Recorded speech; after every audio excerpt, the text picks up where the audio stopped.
જય શ્રી કૃષ્ણ. સર્વ વૈષ્ણવોને મારા ભગવત સ્મરણ. શ્રી ગુસાઈજી પરમ દયાલ કી જય. 252 વૈષ્ણવોની વાર્તા.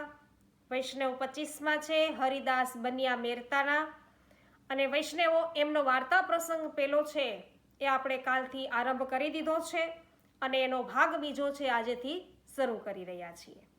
તો વૈષ્ણવો ગઈકાલે આપણે વાર્તા પ્રસંગ પેલા ભાગની અંદર જોયું હતું કે આ હરિદાસ છે એ રાજાના દરબારની અંદર છે અને એની બહેન છે એ સૈનિકો પાસેથી એને છોડાવી અને પોતાના મહેલમાં લઈ જાય છે. ત્યાં સુધીની આપણે વાર્તા છે એ સાંભળી છે. હવે આગળ સાંભળીએ. તો રાજા છે એ બહેનને એમની એટલે કે હરિદાસની સેવા સારી રીતે કરી, એમને પ્રસન્ન કરી અને મારો અપરાધ છે ક્ષમા કરાવીને ઘરે મોકલજે એમ કહીને હરિદાસને વિનંતી કરી અને દરબારમાં જાય છે. એ પછી રાજાની બહેન હરિદાસને જળ લેવા કહે છે. પોતે પોતાના ઘર સિવાય ક્યાંય જળ લેતા નથી એમ હરિદાસ છે એ તેને કહે છે. એટલે રાજાની બહેનને થાય છે કે પોતે વૈષ્ણવ છે એ હજુ આને જાણ્યું નથી. તેથી તે તેમનો હાથ પકડીને તેના મહેલમાં લઈ જઈને પોતાના શ્રી ઠાકોરજીના દર્શન છે એમને હરિદાસને કરાવે છે. તો એના માથે શ્રી ગુસાઈજી બિરાજતા પ્રભુના શ્રી હસ્તાક્ષર હતા અને તેના દર્શન હરિદાસ છે એ સારી રીતે કરે છે. સાષ્ટાંગ દંડવત કરીને ખૂબ જ પ્રસન્ન થાય છે અને પછી ત્યાં એ જળપાન કરે છે હરિદાસ. તો રાજાના મનમાં થોડો ડર છે. તો એ રાજા છે એ મનમાં ડર છે એ પામીને હવે પસ્તાવો કરવા લાગ્યો છે અને બહેનને કહે છે કે હરિદાસની સેવા કરી અને મારો જે અપરાધ થયો છે એ તું ક્ષમા કરાવજે. અને બીજી નોંધપાત્ર વાત અહીંયા એ છે વૈષ્ણવો કે વૈષ્ણવો છે એ માત્ર વૈષ્ણવોના ઘરે જ જળપાન કરે છે. તેથી હરિદાસ રાજાની બહેનને ત્યાં જળ પીવાનો ઇનકાર કરે છે, પણ પેલા બહેન છે તેને પોતાના શ્રી ઠાકોરજીના દર્શન કરાવીને પોતે વૈષ્ણવ હોવાનું એ દર્શાવે છે. ત્યારે તેઓ તેને ત્યાં જળપાન કરે છે. આમ અહીંયા વૈષ્ણવો હરિદાસને પરેશાન કર્યા પછી રાજાના મનમાં પેશી ગયેલો ડર અને તેને થયેલો પસ્તાવો તેમજ વૈષ્ણવ ધર્મની પરંપરા છે એ જોવા મળી છે. પછી હરિદાસ રાજાની બહેનને તે શ્રી ગુસાઈજીના સેવક કઈ રીતે થયા એવો પ્રશ્ન કરે છે. એના જવાબમાં તે પોતે 20 વર્ષની હતી ત્યારે એક દિવસ પોતાના અટારીએ ચઢી હતી અને તે વખતે શ્રી ગુસાઈજીનો મુકામ એક બાગમાં હતો. ત્યાં પોતાને તેમના દર્શન થયા હતા. પછી પોતે એ વિનંતી પત્ર પ્રભુને દાસી દ્વારા મોકલાવ્યો હતો જેમાં મારા ઘરના બધા સમાચાર જણાવ્યા હતા. પત્રમાં મહારાજ મારા ઘરની સંગતિ છે તો એની સ્થિતિ છે એ તો આવી છે, તેથી આપના દર્શન માટે આવવું શક્ય નથી અને અહીં મને તો અતિ દુષ્ટનો સંગ છે. આપ મારા ઘરે પણ એથી પધારી શકો નહીં, તો મારો ઉદ્ધાર તો કરવો જોઈએ. હું તમારી દાસી છું અને મને આપ કઈ રીતે આપની સેવક કરો. પત્રમાં જવાબ છે એ પણ પત્ર દ્વારા આપ કૃપા કરીને મને લખી મોકલશો એમ તેમને જણાવ્યું હતું.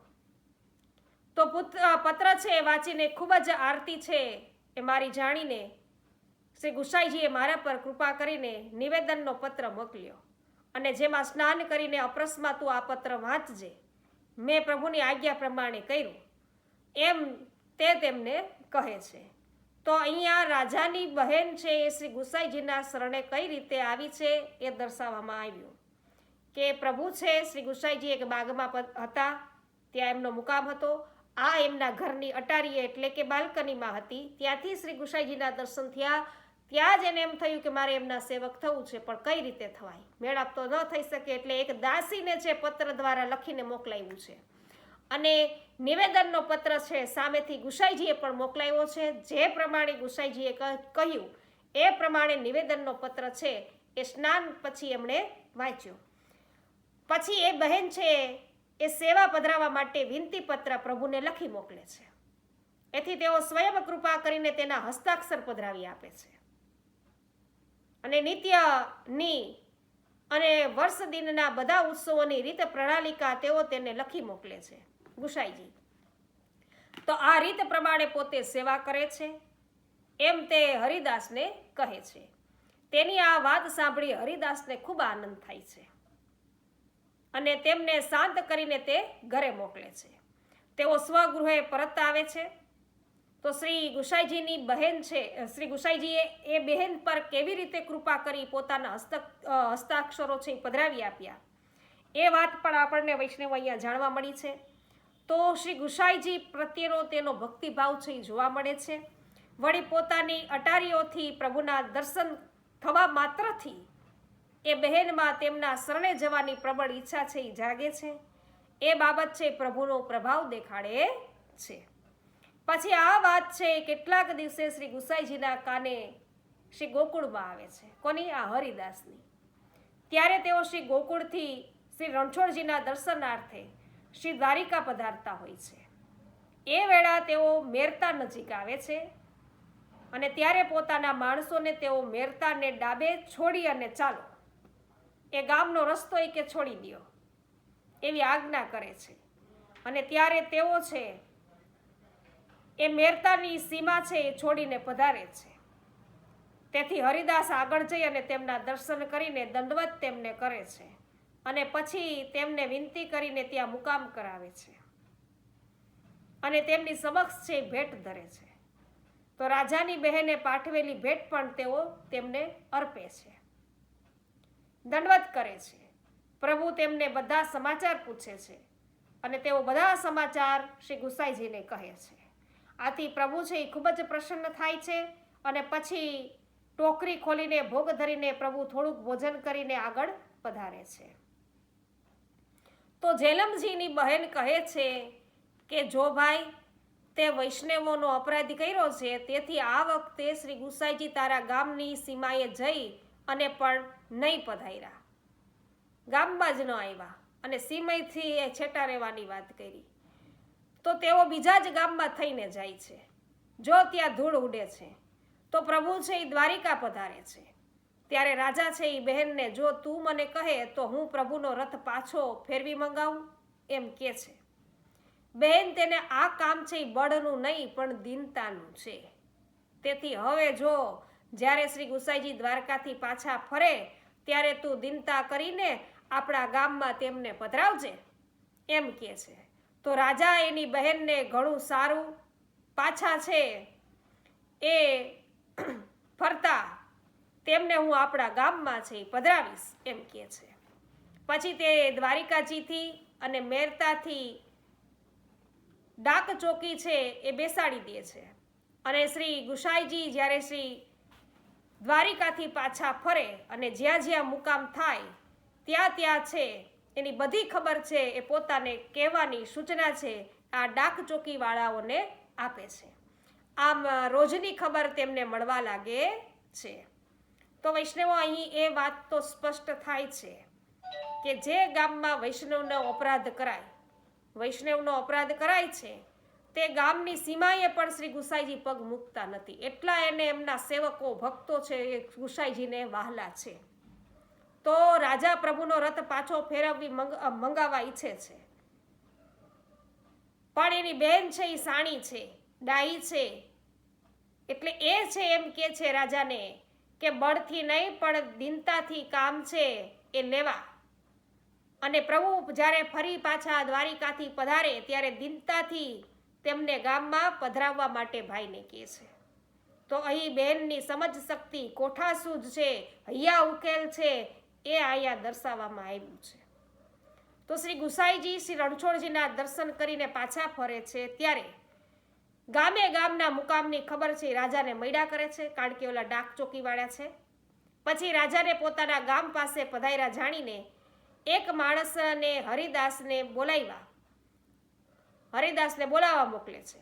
તો હરિદાસ છે એ રાજાના દરબારમાં આવે છે અને રાજા તેમનો હાથ પકડીને એકાદ સ્થળે એને લઈ જાય છે અને કહે છે કે આજે શ્રી ગુસાઈજીનો મુકામ અમુક ગામમાં છે, તેથી આપણે અહીંથી કાલે નીકળીને બીજે દિવસે પ્રભુના દર્શન કરીને આપણા ગામમાં તેમનો મુકામ કરાવીએ એવી વિનંતી તેમને આ કરે છે. પણ તમે કે મારો અપરાધ ક્ષમા કરીને મારા પર દયા કરીને મને તમારી સાથે લઈ જઈ અને પ્રભુના દર્શન કરાવો તો એ થાય, એમ હરિદાસને રાજાએ કીધું. તમારી કૃપા થકી અમે કૃતાર્થ થઈશું. તમે વૈષ્ણવ છો, તેથી અમારા ઉપર આ કૃપા આપ છે અવશ્ય કરો. આમ રાજા તેમને ખૂબ ખૂબ વિનંતી કરે છે. અને હરિદાસ છે એ રાજાનું શુદ્ધ ભાવ જાણીને પ્રસન્ન થઈ અને સારી રીતે એમ કહે છે કે રાજા તમને સાથે લઈને બીજા દિવસે ગામની બહાર છે એ હવે આવે. જ્યારે શ્રી ગુસાઈજી ખૂબ નજીક પધાર્યાનું સાંભળી જે માર્ગે થઈને પ્રભુ આપ પૂર્વે પધાર્યા હતા એ માર્ગ પર જઈ અને હવે આ રાજા અને હરિદાસ બંને ઊભા રહે છે.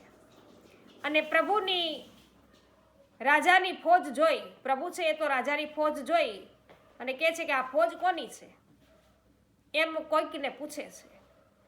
ત્યારે એ વ્યક્તિ કહે છે કે મહારાજ આ ફોજ મેરતાના રાજા ઝેલમજીની છે, એમ તેમને કહે છે. આ વાત સાંભળીને પ્રભુ પોતાનો રથ બીજા માર્ગે હંકાર આવે છે. ત્યારે ઝેલમજી તે માર્ગમાં હરિદાસને સાથે લઈ દોડી જઈને શ્રી પ્રભુના રથ આગળ પોતે સૂઈ જાય છે અને સારથી છે એ રથ ઊભો રાખે છે. ત્યારે હરિદાસ શ્રી ગુસાઈજીને દંડવત કરીને ખૂબ જ વિનંતી કરે છે કે મહારાજ આ ઝેલમજી આપને પધરાવવા આવ્યા છે, દંડવત કરવાની વિનંતી કરે છે. એથી પ્રભુ તેને દંડવત કરવાની આજ્ઞા કરે છે. હરિદાસ તેમને પ્રભુને દંડવત કરાવે છે. તો રાજા ઝેલમજી છે વૈષ્ણવો એ અત્યારે પ્રભુને દંડવત કરવા ઈચ્છે છે. તો પછી હરિદાસ પ્રભુને કહે છે કે મહારાજ ઝેલમજી તો આપને પધરાવવા માટે આવ્યા છે અને દંડવત કરવા છે એ વિનંતી કરે છે. એ સાંભળીને પ્રભુ એમને દંડવત કરવાની રજા આપે છે. અહીં રાજાનો બધો છે એ ગર્વ ગળી જાય છે, ઓગળી જાય છે, જેથી તે પ્રભુને બીજા માર્ગે જતા રોકવા માટે તેમના રથના આગળ સૂઈ જાય છે. અહીં તેની નમ્રતા છે એ છતી થાય છે. અને સાથે સાથે વૈષ્ણવો એમ પણ દર્શાવાયું છે વળી ભગવાન છે એ તો ભક્ત આધીન ભક્ત વત્સલ છે. તે તો તેમના સેવકની ભક્તની ઈચ્છા છે એ પૂરી કરે છે. એથી શ્રી ગુસાઈજી હરિદાસનું કહેવું સાંભળીને રાજા ઝેલમજીને દંડવત કરવાની આજ્ઞા આપે છે. તો ધન્ય ભાગ છે આ હરિદાસજીના કે એ આપણા શરણે છે. એ પછી રાજા શ્રી ગુસાઈજીને કહે છે મહારાજ ખરેખર ધન્ય ભાગ્ય છે આ હરિદાસના કે એ આપના શરણે છે. આપ એમના પ્રભુ ગોકુલાધિપતિ કહેવાઓ છો. હું તો ખૂબ અજ્ઞાની છું. મેં તો હરિદાસ પર અતિ મંદ બુદ્ધિ કરી હતી, પણ જેના માથે આપ જેવા પ્રભુ બિરાજતા હોય તે જીવની ગતિ કઈ રીતે બાધક થાય. તેથી મહારાજ હવે તો હું આપના શરણે છું. આપની ઈચ્છામાં આવે તે મારું કરો, એમ આ રાજા છે એ ગુસાઈજીને કહે છે. પણ એક વાત તો આપ મને કૃપા કરીને અહીં જ છે એ તમે મને છે નામ સંભળાવો અને પછી મારા ગામમાં પધારો. આ કૃપા તમે મારા પર કરો. તો આ રીતે રાજા છે તેમને ખૂબ જ વિનંતી કરે છે. એથી તેઓ તેનો શુદ્ધ ભાવ જાણીને એ જ સ્થળે સ્નાન કરાવી અને તેને નામ સંભળાવે છે. પછી શ્રી ગુસાઈજી પોતે રથ છે એ ફેરવાવડાવે છે અને રાજા છે એ ગામમાં પધારીને હરિદાસ બન્યાને ત્યાં તેઓ મુકામ કરે છે. અને જે સ્થળે રાજા ઝેલમજી નામ પામે છે ત્યાંથી પ્રભુના રથની સાથે તે પગપાળા ચાલતા આવે છે રાજા. અને પછી પ્રભુનો મુકામ છે હરિદાસના ઘરે કરાવીને રાજા પોતાના ઘરે આવે છે. પછી રાજા આખા ગામમાં ઢંઢેરો પીટાવે છે કે ભાઈઓ જે કોઈ શ્રી ગુસાઈજીનો સેવક નહીં થાય ન હોય, જેમને પણ ઈચ્છા હોય એમણે શ્રી ગુસાઈજીના સેવક થવા વિનંતી કરે છે. તો વૈષ્ણવો અહીંયા બધા ગામવાસીઓ છે લગભગ છે શ્રી ગુસાઈજી પાસે નામ પામે છે. પછી રાજા એમની બહેન પુત્ર વગેરે નામ નિવેદન કરે છે અને પછી શ્રી ગુસાઈજીને પોતાના ઘરે પધરાવે છે. શ્રી ગુસાઈજી રાજાને શ્રી ઠાકોરજીનું સ્વરૂપ આપીને પંચામૃત સ્નાન કરાવીને પોતે ત્યાં જ રસોઈ કરીને શ્રી ઠાકોરજીને ભોગ સમર્પીને સમય અનુસાર ભોગ શરાવીને આરતી કરીને અનોસર કરાવીને પોતે ભોજન કરીને ત્યાં જ વિશ્રામ કરે છે. અને પછી શ્રી ઠાકોરજીની સેવાની બધી રીત રાજા શ્રી ગુસાઈજીને પૂછે છે. પ્રભુ તે સર્વ બતાવે છે. એ પછી રાજા તેમને મેરતામાં કેટલાક દિવસ રાખે છે. અને પછી શ્રી ગુસાઈજી ગોકુળ પધારવા તૈયાર થાય છે. અને રાજાને તારે જે કાંઈ પૂછવું હોય તે તું હરિદાસને પૂછજે એમ જણાવે છે. રાજા ખૂબ જ રાજી થઈ અને પ્રભુને દંડવત કરીને ભેટ ધરે છે અને પ્રભુ શ્રી ગોકુળ વિજય કરે છે. તો આખું ગામ તેમને પહોંચાડવા વળાવવા આવે છે. અને પછી બધા રાજાને હરિદાસને શ્રી પ્રભુ છે એ ઘરે મોકલીને સ્વયં શ્રી પ્રભુ ગોકુળ પધારે છે. તો દહીં, દૂધ, ઘી, મધ તેમજ શર્કરાનો સમાવેશ છે એ પંચામૃતમાં થાય છે વૈષ્ણવો. તો આ રીતે સ્નાન કરાવીને પોતે રસોઈ કરીને શ્રી ઠાકોરજીની સેવા આ રીતે કરવી જોઈએ એમ રાજાને પણ જણાવે છે. એ પછી રાજા તેમની પાસેથી સેવાની તમામ રીત છે એ જાણી લે છે. શ્રી પ્રભુ ગોકુળ જવા તૈયાર થાય છે અને રાજાને કોઈ પૃચ્છા કરવી હોય તો હરિદાસને કરવા જણાવે છે. તો વૈષ્ણવો એ વાત છે કે પ્રભુનો તેમનામાં કેટલો બધો વિશ્વાસ છે. અને વિદાય વખતે ભેટ ધરવાની પરંપરાને પણ રાજા છે એ અનુસરે છે. હરિદાસ અને તેમના ગામના લોકોને શ્રી ગુસાઈજી છે એ પ્રત્યેનો આદર અને ભક્તિભાવ છે કે પ્રભુ હરિદાસના ઘરેથી શ્રી ગોકુળ વિજય કરે છે ત્યારે આખું ગામ તેમને છે એ પહોંચાડવા માટે વળાવવા માટે ઉમટે છે. આમ શ્રી ગુસાઈજીના એકવાર પણ દર્શન કરનાર છે એ ભક્તિના રંગે રંગાઈ જાય છે. એટલે તો વૈષ્ણવ આપણે ગાઈએ છીએ ને કે આવો તે રંગ મને સિદ્ધ લગાડ્યો વિઠ્ઠલનાથ, આવો તે રંગ મને સિદ્ધ લગાડ્યો.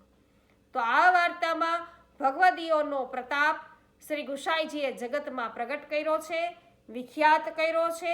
જો ગામમાં એક પણ વૈષ્ણવ હોય તો ક્યારેક એ ગામનો ઉદ્ધાર અવશ્ય થાય એમાં કોઈ સંદેહ નથી એમ પણ બતાવ્યું છે.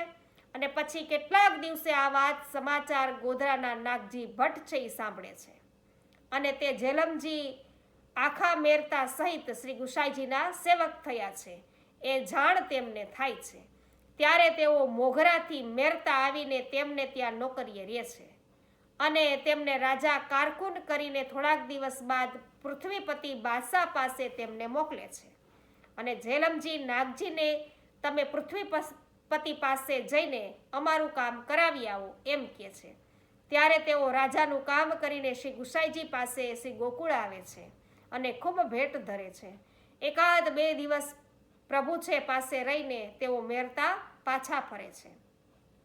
શ્રી ગુસાઈજી તેમને સારી રીતે વિદાય કરે છે. તેઓ મેરતા આવીને રાજાને પૃથ્વીપતિ છે એનો પરવાનો છે એ આપે છે. એથી રાજા તેમના પર ખૂબ જ પ્રસન્ન થાય છે અને પછી રાજાને ત્યાં તેઓ કુલ દીવાન થાય છે. અને આ જેલમજી છે એ રાજા બહેનના ઉપદેશથી આવો વૈષ્ણવ થયો છે. એમનો વાર્તા પ્રસંગ બીજો પણ છે હરિદાસજીનો, એ આપણે આવતીકાલે જોઈશું વૈષ્ણવો. તો વૈષ્ણવો આપણે આ હરિદાસ બન્યા છે મેરતાના એનો વાર્તા પ્રસંગ એનો પહેલો ભાગ જોઈ ગયા છીએ. આજે એમનો વાર્તા પ્રસંગ પહેલાનો બીજો ભાગ જોયો છે. આવતીકાલે આપણે એમનો વાર્તા પ્રસંગ બીજો જોઈશું. આજના પ્રસંગની અંદર તમને આનંદ આવ્યો હોય તો વિડીયોને લાઇક, કમેન્ટ અને શેર કરવાનું ભૂલશો નહીં. હજુ સુધી પુષ્ટિ સત્સંગ ચેનલને સબસ્ક્રાઈબ ન કરી હોય તો અવશ્ય કરી લેજો. અને હા વૈષ્ણવો, સ્ક્રીન ઉપર પણ લિસ્ટ આપેલ છે તેના પર ક્લિક કરશો તો પણ તમને સત્સંગ છે એ સાંભળવા મળશે. આજે સર્વને મારા જય શ્રી કૃષ્ણ. શ્રી ગુસાઈજી પરમ દયાલ કી જય.